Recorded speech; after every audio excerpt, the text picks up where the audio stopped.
What's up, everybody? All right, food got there. Hot damn. I love getting the food, so we'll get started here in a minute. Am I the most popular guest speaker because I bring food? Always. Just say yes. Hang on one second. I'm Facebook living this. I expect nothing less. I know, right? So It was highly popular last year. I need to get that set up. There we go. That's a better look anyway. Hey, so did all the kids from last year's or students from last semester's class tell everybody, hey, you got to go in this class because this guy's going to give you free food? I do not know. They should. You can ask that here in a minute. I don't have you on the main speaker yet. Okay. You enjoy some interesting officiating last night? Hey, man, officials suck at all levels. I mean, what are we talking about? Apparently, did you see Skylar stepped out of bounds, too, on the final play? There's a screen grab of him coming up the sideline. Half his foot was out of bounds. Nice. So they missed that. They missed the goaltend on the defensive end. Yeah. They missed the offense, too. Kentucky's basket interference and LSU's goaltend. It's like, y'all were just ready to go home, bro. Yep. Alrighty, well, I will put on the volume and turn it over to you here in a minute. I'll introduce you just like I always do, and Cool. we'll get rolling. Hey, how long's the class? Class is an hour and 20 minutes, but you go until you need to get ready for your show. Yeah, if we could not go an hour and 20, because that would put us right up on. You go 40 minutes, 35 minutes, whatever works for your show, man. Okay. Yeah, if we could, let's see, it's 1:30. I'll talk for maybe 15 or 20, probably, maybe longer because I'm long-winded. And if they have questions, cool. And if we could bounce by like 2:10 Central, so it'd be 3:10 your time, that would be ideal. Perfect. Okay, No cool. problem. Okay, thanks, man. Thank you, sir. Yep.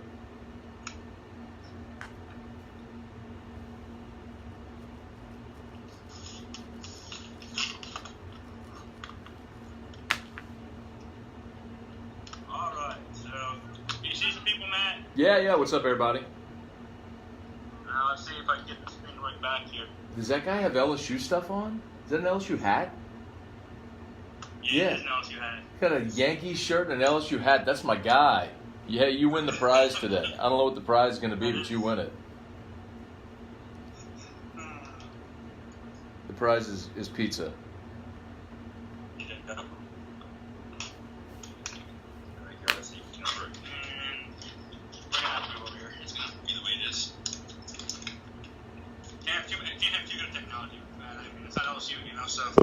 It's all good, dude. All right, hang on 1 second, and we'll keep rocking and rolling.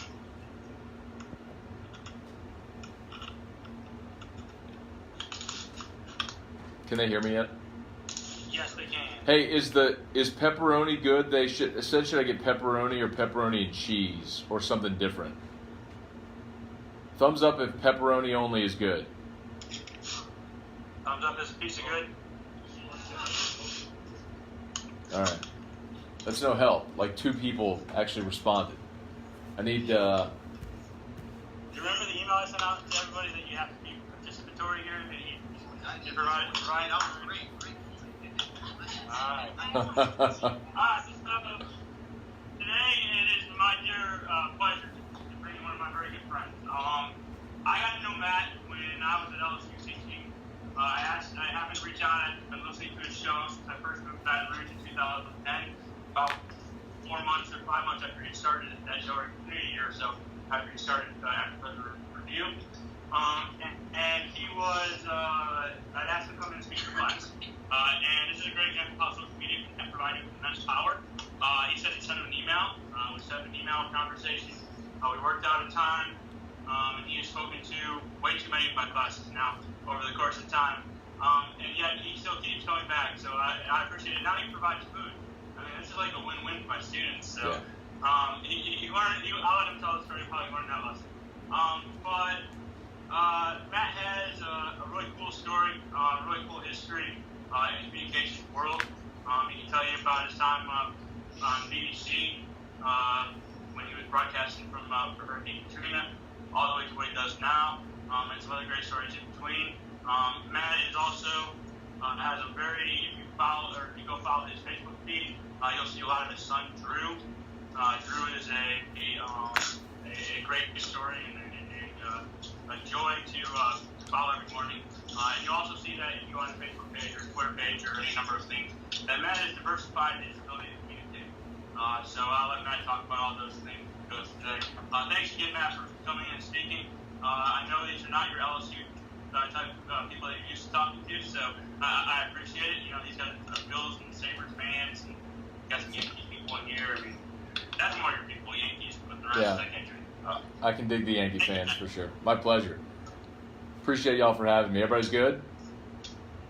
Yeah. So I learned when Patrick had me speak at his first class that bribery was the best way to get people to actually listen and participate. So I brought in like gift cards for actually this place right here. If you can see that logo, Pluckers. It's a wing joint that sponsors my radio show. And so I brought in gift cards to Pluckers, and I bribed the students. I said, if y'all ask questions, I'll give you all chicken wings. And so they did. So every time I speak at a class now, they get fed. If it's pizza or I prefer actually speaking in morning classes because I can bring donuts, and that's way, way cheaper. But either way, happy to be talking to y'all. So thanks very much for your attention. And because I fed you, you have to ask me questions later. So that's the deal.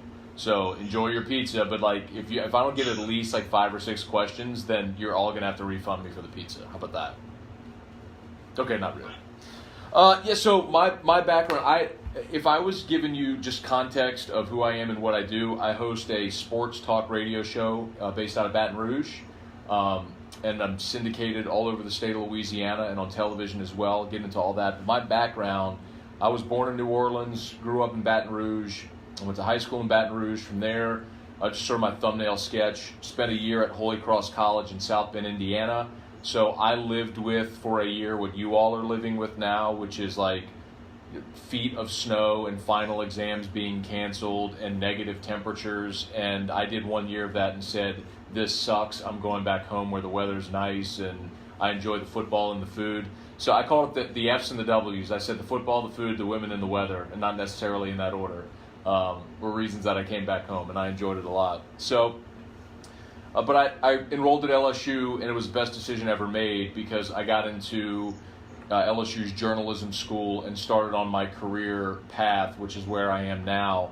And I always knew that I wanted to do broadcast, and I always thought that news would be my avenue. And I was in school in the early 2000s during 9/11, the September 11th attacks. What year were you all born? Were you all born before then? Anybody? Y'all were, okay. I'm just trying to get context on it because it's like for being people older, I guess it's very vivid, but you try to be mindful of the fact that there are younger people that may not remember those attacks. I mean, it's been 18 years, but I remember watching the anchors on the 3-letter networks and how stoic they were for our nation during that time, and thought, that's me. That's what I want to do. And when I was in school, I had a lot of friends that swept floors at Subway, or they slung beers at bars, and I didn't want to do that. I wanted to get experience. So I just started cold calling media companies, if it were the newspapers, the radio stations, or whatever, and there was one person that talked to me, and I'm forever indebted to her. Her name was Rebecca Breeding, and she was the GM at the time of Citadel Broadcasting. They had 6 radio stations, and one of them was WIBR, which was a news talk station, so that fit right what I wanted to do. And Rebecca met with me for about an hour. And understand, like, I'm a college kid who had no experience and no business interviewing for anything at the time, and she was the general manager running 6 radio stations and took about an hour to talk to me. So I'm forever grateful for that. But not only that, she said, Matt, I've always believed as a leader, you find a way to keep good people, and we don't really have anything, but we'll find something for you to do. So she hired me as a part-time promotions intern, and I don't want to get too much into the jargon, but basically every media group has a promotions department, and those are the people that do the t-shirts and the bumper stickers and the van hits. Like, you're driving around, you see the radio station out and about, and they got the car dealership with the balloons, and they're giving away the pizza and everything. That's what the promotions department does in a very concise way of saying it. Well, I was hired as a promotions intern. I did every crap job you could possibly imagine. I cleaned out the prize closet. I changed light bulbs in the building. We had a radio, and Patrick loves the story. We had a radio station it was B103. Okay, it was continuous all favorites of today and yesterday. It was like Celine Dion and stuff like that, right? Well, B103 had a mascot, Buzzy the Bee. So every time B103 did a remote somewhere, somebody had to dress up like the bee. So your boy basically got his start dancing around in a friggin' bee suit. Like, I literally was at a remote at LSU on the parade grounds on LSU's campus in a bee suit. I mean, you talk about humble beginnings, kind of that's where I started. That's where most people do start. But what I found in my career, and I'm sure this is true in other in other careers as well, is that the more I was willing to work at crap jobs, the better opportunities that came along, I got the first crack at those. So I was only at WIBR for about 3 or 4 months, and they brought in a new morning show, and they asked me if I wanted to produce it, and that was my launching point into news radio. And this was 2003, and I got to do some pretty awesome things, as Patrick alluded to. I got to work. I had to cover Hurricane Katrina. I was a correspondent for the BBC in London during Hurricane Katrina. On election night 2004, I got to interview former President Bill Clinton. I got to produce a radio TV show, which was before its time. They televised the radio show in 2004, which was something everybody does now, but nobody was doing then, which is actually still running in syndication in certain spots. I hate to use the word lucky, because I believe I earned those opportunities, but the timing worked out really well for me. And there are many things I did early in my career at WIBR that are still things that I'm most proud of, even with all of the stuff that I've been fortunate enough to go on and do at this point in my life. But I found after 4 years, though, in media, 2 things. Number one, I didn't really like news very much. And number 2, how unforgiving the industry could be.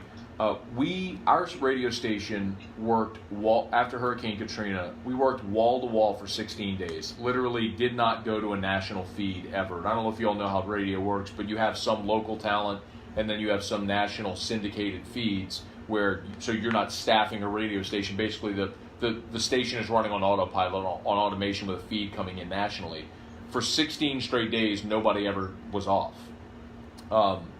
And after that, and literally our radio station met its entire annual budget during that time, because people were trying to get messages out. We made more money for the station in those 16 days that met the annual budget. About 2 weeks after that, we all got laid off. They decided they were flipping the format of the radio station. So I learned pretty early how unforgiving the business can be, number one, but also it was a blessing in disguise, because that moved me into my path where I am now, which is in sports. The long and the short of it is, I always thought I wanted to do news, and really the things that people were bitching about day one, they were bitching about the day I left news, and it was so annoying for me that all I wanted to do was say, you know, I want to go have fun in my career. And so I'm fortunate that I get to talk about and cover teams that I grew up loving, LSU and the Saints, and there's an NBA team in New Orleans now. We hope it'll stick around for a little while longer as well, even though they're having a rough go. But moving to sports in 2007 was a great move for me, and I used those same principles that I did early in my career when I moved into sports, which was humble yourself, do crappy jobs, maximize your opportunity with those jobs, and then advance. And I was only in sports for 2 years when the place where I work now, Guarantee Media, was launching an ESPN affiliate. I was a relative newbie, and the general manager here contacted me, asked me if I was interested in kind of being the anchor of the station when they launched it, the first local talent, to be in the afternoon drive guy. And I've been in that role now for 9 years and been really, really fortunate. We're syndicated. We started in Baton Rouge. We're syndicated in New Orleans, in Alexandria, which is in central Louisiana. Actually, I'm talking to y'all right now. I'm in I don't know if y'all, let me see if I can flip this around and show y'all. So this is the studio where I do my show. They built us a TV studio for the radio show. So like, there's the command side of everything. There's Paul. He's the video. Can you wave, Paul? His name is Paul O'Neill, if you can believe that, like the Yankee. Anyway, so that is one of the worst bits that you have, is introduction every day of Paul O'Neill and Channing. Hey, you're one of the worst bits that we have. Talk in comparison to where you are now, in comparison to where you started off at that radio show as far as studios go. Yeah, so you got to understand I'm trying to get this surface level again. When they I was just trying to go somewhat quickly as far as my backstory, but when Guarantee launched, so our radio group has the media rights for LSU athletics. So we have to air every football game, every basketball game, every baseball game, every women's basketball game, every softball game, and every coach's show. That's a lot of inventory. So what was happening is, just kind of explain the business side of it, is music stations were having to take inventory of other athletic events. So we had an alt rock station that was playing LSU softball games. So the demo didn't really match, and it wasn't great for ratings. So they launched the ESPN affiliate, thinking, okay, here's a way we can clear all of this inventory for LSU athletics. And I don't think they anticipated the station doing what it did, which has grown into one of the top 3 stations in our entire market, and it's just kind of become a behemoth. But literally, the studio we were in before this one was a production room. It was about a third of the size of this, with a wall going down the middle for the producer and the on-air side. But again, it's, you make money, you spend money, and you keep investing in the product. So we've been fortunate, and maybe this is a little bit of a humble brag, but I don't intend it to be. But just for context, so you understand, our show's done really well. For 6 years, we've been on a list of Radio Inc.'s top sports talk shows in the country, 6 consecutive years. The Louisiana Association of Broadcasters named us the top sports show in the state 3 consecutive years. We're just very, very fortunate to be syndicated, to be growing, and haven't had a lot of success. But I believe all. So that's my backstory. But something that fascinates me really is. And by the way, are y'all seeing that other screen that just popped up? I had a second screen pop up here. Oh, that's already moving. All right, we're good. Something that fascinates me about our industry, and I don't believe that this is just true in media. I believe this is true in anything. I can only say probably half of y'all, but show of hands, does anybody know definitively what you want to do professionally? Yeah. 5, 7, 8. Does anybody want to do something outside of sports or outside of media? Okay, good. No, that's really good. Okay, because so while I'm talking sports and I'm talking media and radio, this is super important, I think, for you as well, and for anybody, because the evolution of media, I think, is something that's also happening in literally every industry in the world right now, and media just happens to be one that's being disrupted. Because in my industry, and I think what you'll find, be it an individual or an entity, the most important thing is your personal brand. And I'll explain what I mean by that. Everybody knows who Michael Jordan is, right? Everybody knows Michael Jordan. Michael Jordan, on the court as an NBA player in his career, earned $94 million. Michael Jordan's net worth is $1.9 billion. Michael Jordan didn't make his money as a basketball player. Michael Jordan made his money as Michael Jordan, the brand, selling Hanes underwear and Rayovac batteries and Gatorade, and of course Nike and Jumpman. He makes more money through his Nike contract now, 20 years after he's done playing, than he did on the court as a basketball player. That is brand. That's not sports, that's not media, that's not radio, that is brand. If you want to go into real estate, if you want to be a realtor, you have got to build your brand within your community so people recognize you. And one way people used to do that was advertising in traditional means. You'd buy radio or TV ads or billboards or whatever the case may be. But the internet and social media has changed all of that. It's changed our industry. It doesn't matter if you want to be a realtor, a politician, a restaurant owner, whatever it may be. The brand matters more now because the internet has given everybody distribution. How many people have heard of Barstool Sports? Everybody? Pretty much everybody, probably. If you like sports, you probably heard of Barstool. What you may not know is how Barstool started.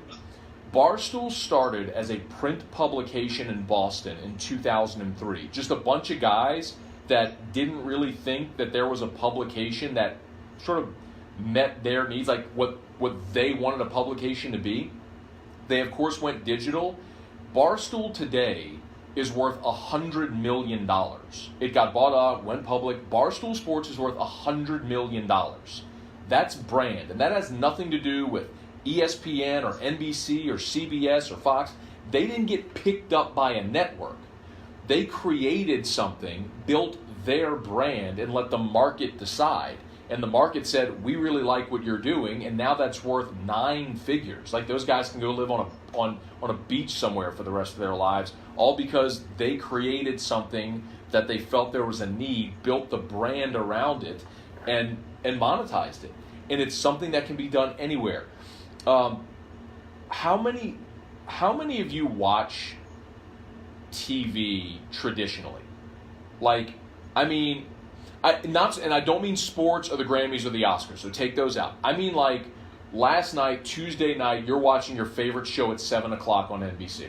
Does anybody do that? 2, what's your favorite show? 5 or 6. Okay, the Bachelor would qualify. Any others? Okay, Grey's. So does anybody know what comes on Fox at 8 o'clock on Monday night? Okay, maybe the one guy in the back going, hold on, let me think. How many people watch Hulu, Netflix, Roku, or have a DVR and watch what you want when you want to watch it? Right, everybody. Literally every human being. That's what we all do now. It's how we consume media and content now. It's very similar with podcasting, which I'll talk about in a second. But, like, to put this sort of into context for you, I went and checked. All right, last night, TV ratings. NBC had Ellen's Game of Games. Has anybody heard of that? I haven't heard of that. Anyway, all right. Ellen's Game of Games got 6 million views.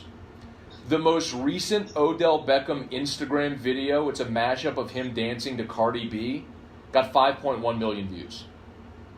Okay, so understand what I'm. This is the value of brand, okay?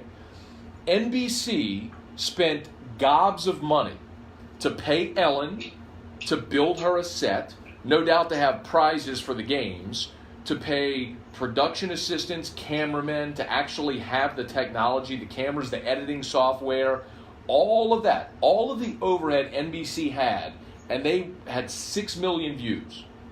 Odell pulled out his iPhone, mashed up videos of him dancing, and put Cardi B under it, and got 5.1 million views, which, by the way, was more than ABC's primetime show American Housewife, which got 4.26 million, Lethal Weapon on Fox, which got 3.17 million views, and The Flash on the CW got 1.71 million viewers. Y'all, the point is, brand matters so much more in every industry. I don't care if it's game shows, if it's sports, if it's real estate, like, it's all being disrupted. So you've got to understand, if it's sports communication or whatever, your ability to communicate is all about building your own personal brand. And look, if you end up going into an industry where you work for a company, that's cool. Like, I work for a company. I work for Guarantee Media, and this company's been around for 100 years, and I work for amazing people, and God willing, if they have me, I'll be here until I retire.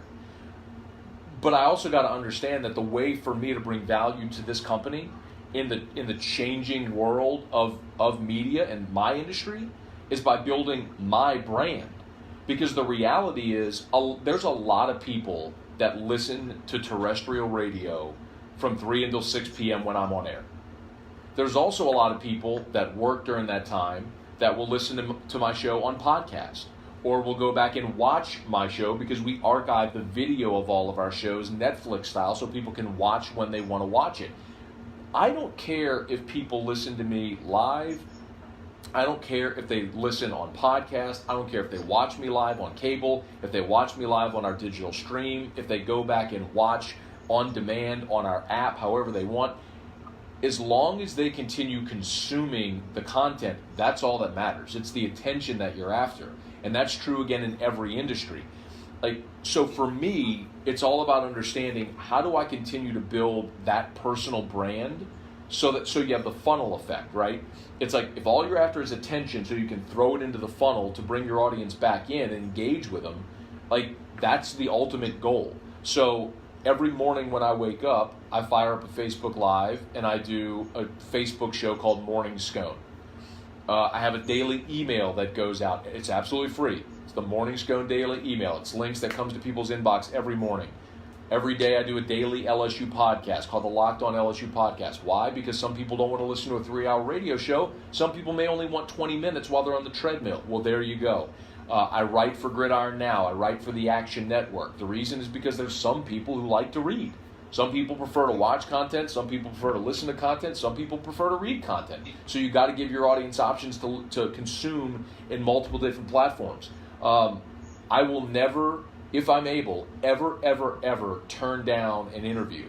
If LSU's playing Georgia this weekend in basketball, and there's a guy who hosts a radio show in Athens who calls me and says, "Hey man, would you mind coming on the show for 10 minutes to preview the game?" 100% I'm in, because every time that you have the opportunity to speak or put your brand or your message out there, it grows that brand. After every LSU football game, me and the guy who hosts our morning show on this station, we do a Facebook Live show called Whiskey and Wine. He drinks wine, I drink whiskey, we get drunk and we talk about the game, and it's really, really fun and people watch it. It's insane, but they do. I do another podcast with a guy who used to play baseball in the major leagues, who's a good buddy of mine, and we've kind of built a good rapport together. The point is, and I get that I'm an extreme case, like I'm a guy that is like always thinking of more branches onto the tree, but all of those things, like right now, I'm literally Facebook Living this right now on my phone, because there's probably people who would care to see this and hear this, and there's 31 people watching right now, and they care. So at least for now, they still care. So my point is, attention is the asset. Do everything you can to get people's attention. That doesn't matter what you're doing. It doesn't matter if you're trying to be a radio host, or if you're trying to build a spacecraft, or you're trying to run for office, or if you're trying to sell real estate, or whatever it may be. You've got to be able to build your brand and accrue attention. So, all right, that's my spiel. I'll shut up now. If y'all have questions, I'd be happy to answer anything. And remember, I fed you pizza, so you have to answer me at least 5, or ask me at least 5 questions. I'll count. 1. Yes, ma'am. So do you personally have one moment in your career that stands out? Like one favorite moment? Yeah. I mean, the first thing that always comes to mind was covering Hurricane Katrina. Being that I was born in New Orleans, and I think everybody knew someone affected. Both my grandparents lived in New Orleans at the time, and had to evacuate. And I had a lot of friends that did as well. And I was very proud of the work we did. So my days during that, I would produce from 2 until 7. I would anchor news from 7 to midnight. Then I would host from midnight to 6 a.m. So I was in some capacity every day from 2 p.m. until 6 a.m. And that was round the clock. And I'm very proud of the work we did. But it's interesting. It's kind of like I would say musicians or artists or something. Like you don't ever get to choose how people define your career, right? Like y'all know who's the guy? You know the song "Don't Worry, Be Happy"? You know that song? Patrick, who's the guy that sang that? It's slipping my mind. Do you know? I do not know. Crap. What? They're saying Bob Marley. I don't know. No, it wasn't Bob Marley. The guy's name slipping my mind right now. Anyway, it doesn't matter. That guy refuses to, and he won a Grammy for "Don't Worry, Be Happy." He refuses to play that song live because he hates it so much. I'm like, you don't get to decide. Like, your audience loves that song. Like, your fans love that. So that's what matters. Like, there are probably artists who have a favorite painting that didn't sell. It's always interesting to me, man. Like, so my point with all of that is there's people that probably have absolutely zero recollection at all of me ever working in news, because I'm known as a sports guy, working in news or doing any of that coverage. But in my career, that's probably what I'm most proud of. It's an interesting question. Yeah, thank you. Yes, ma'am. Or which? Ever tried coming up with content to talk about? No. So one of the things that annoys me more than anything is when people talk about like the dog days of summer in sports. If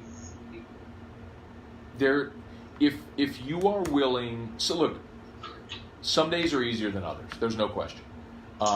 Mondays are the best days because I have everything from the time I went off air at 6 o'clock on a Friday to when I go on air at 3 o'clock on Monday, and I have all of that I can sort of choose from. It's like a smorgasbord. It's amazing.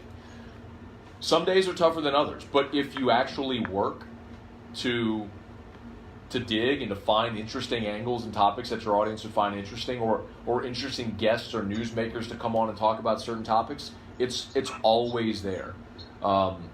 There's always things to talk about if you're willing to do the work to find it. And I had a guy actually I spoke at a class at LSU a couple of years ago, and I encouraged this kid. I was like, look, you want to do media? He came and talked to me after. He's like, I want to do media. I'm like, start a Facebook show today. Like, just start. Same concept as Barstool.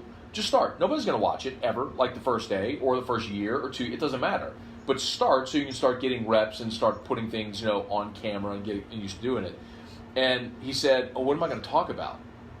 I was like, dude, I'm telling you to do a 10-minute Facebook show every day. I do 3 damn hours on the radio every day. What are you talking about? What are you going to talk about for 10 minutes? Like, figure it out what you're going to talk about for 10 minutes. Anyway, so the answer to your question is no. It's some days are easier than others, but I never run out of stuff to talk about ever.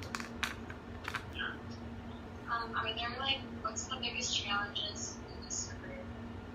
What's the biggest challenges? What now? I'm sorry. In your career field, what's the biggest challenges? I guess I don't even think of it in those terms. I'll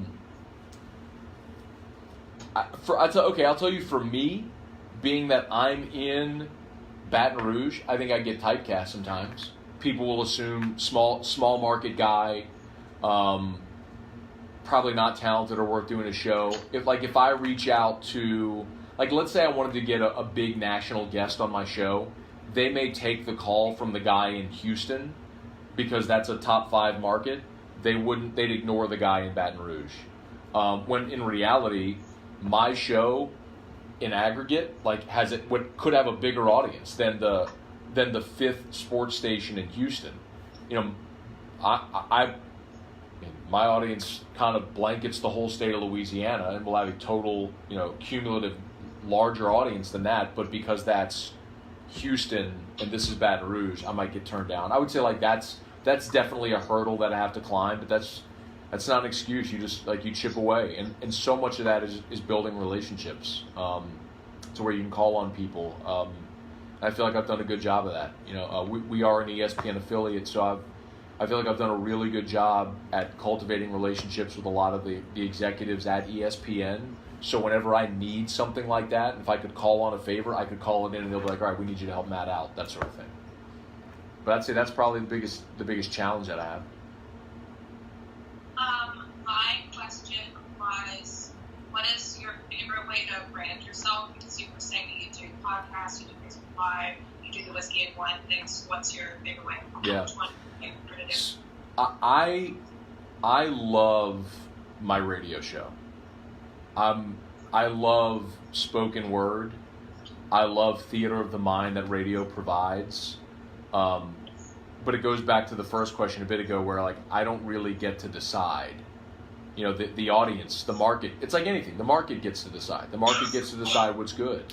But for me, I love radio. I love the traditional idea of radio of the spoken word where someone's in their car and you have to use language to be able to convey a point without the benefit of images or pictures or graphics or we did a bit this week on the radio show, and it upset some people, but I don't care. It was fun. National Signing Day for football just passed, and there's this little town in Louisiana that produces these great players, and they keep going to Alabama. And so the rumor is, and Alabama is LSU's biggest rival. So the rumor is there's this barber in this town that is funneling money from Alabama to these prospects, right? That's the rumor, whatever.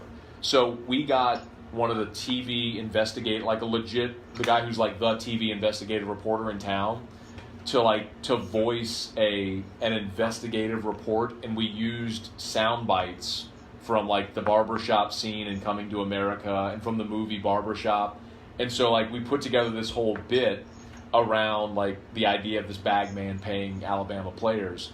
And those are the types of fun things you can do on radio and create good theater and have fun with it. So that's what I love to do. Not just doing bits like that, but I love radio and spoken word podcasting by extension.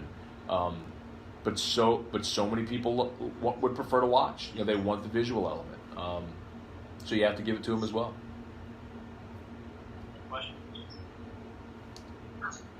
Going on practical matters, like what hours do you work? Is it? Wow, now that is an awesome question. Okay, so I never ever stop. Like literally, I never disengage. Technically, I don't have office hours. Like nobody comes to me and says you have to be in the building from 8 a.m. until 6. Nobody says that. But my day, I usually wake up around 6 a.m. I will blast out my morning email. My son is usually up by then. Patrick alluded to him as well. I got a 4-year-old who's a special needs kid, so it takes us a little while to get him ready in the morning. After that, I do my Facebook Live show. When that's done, I'll shower, I'll get to work, I'll record my Locked on LSU podcast. When that's done, I'll start prepping the show, my radio show. That's usually around 10:30, and I'll prep from 10:30 until 3 when I go on the air with other things understood that I could build in, like this. If I have enough notice, I could do something like this and allocate my time as such. Social media is such a gigantic part of what I do and really any industry. So I am always on Twitter. I am always on Instagram. I am always on Facebook, checking messages, replying to my audience and engaging with the listener, because it's all about being there for them when they're there. Last night LSU played Kentucky in basketball. I'm live tweeting the whole game, interacting with people, because that's where the audience is. And if you're not engaging with them, somebody else will be. So, like right now, I'm doing this Facebook Live that we talk on Facebook Live and this, and there's no answer. There's really no answer to your question. And again, I'll grant you, I'm an outlier. That there are people that come in, they'll do their air shift, they'll go home, and they'll be back the next day for their air shift, and that's another extreme. And there are all points in between and many shades of gray. But one of the things I love about what I do and my profession is it allows me the freedom to be as go-getter as I want, build as much as I want, or be as passive as I want as well, if that were the way people went. But me, I'm way on the other end of that. I'll ask one question and I'll get you out of here, because I know you got your record show. By the way, if you want to listen, it's 4 to 7 our time. You can listen to stream it online, all sorts of different things. Yeah, y'all tweet me or Instagram me something. Yep. But the last question I'll ask you is, you have worked very hard to monetize what you do on top of, because you're not in a huge market, right? I mean, it's Baton Rouge is what the 80th market, the radio side, something like that. Yeah, around there. So you've worked to monetize a lot of what you do, and I've noticed that even you started off with Boudreaux's as your sponsor for Morning Scone, and now it's moved on to Brock, Baton Rouge Orthopedic Clinic, and you BW or the Volkswagen dealership in town, and all these different things that you always choose to partner with.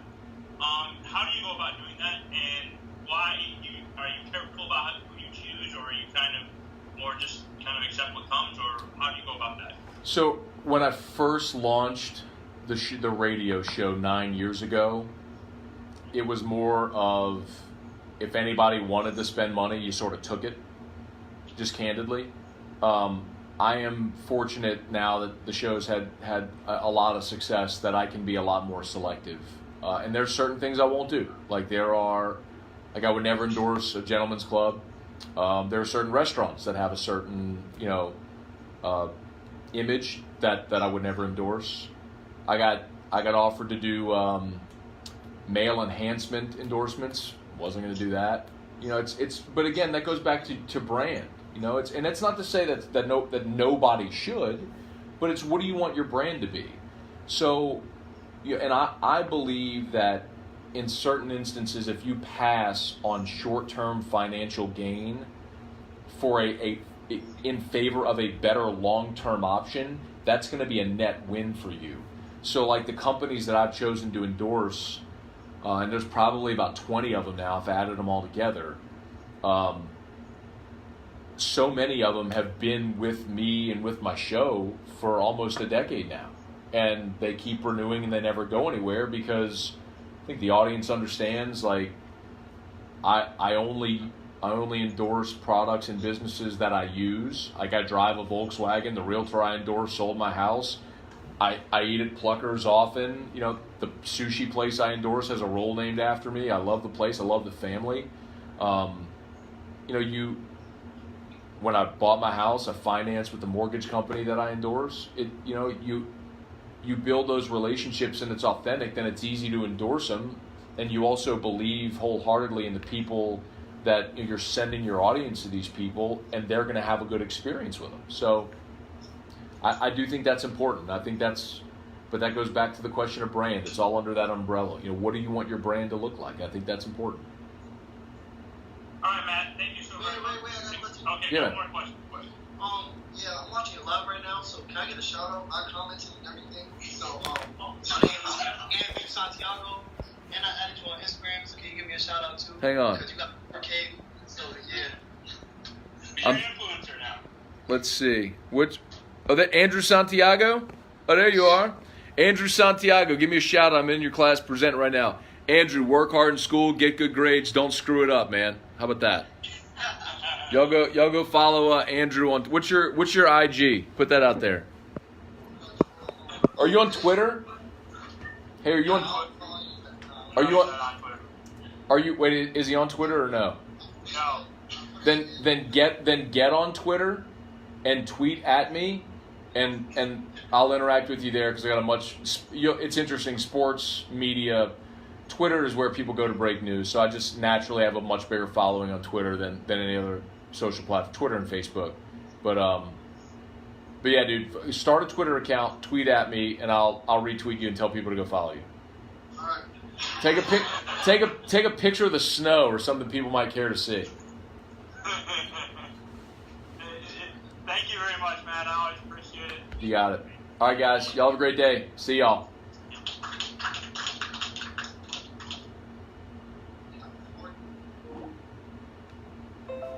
And that's how you talk to a class. Andrew Santiago, thanks for watching, dude. All right, y'all be good. See y'all.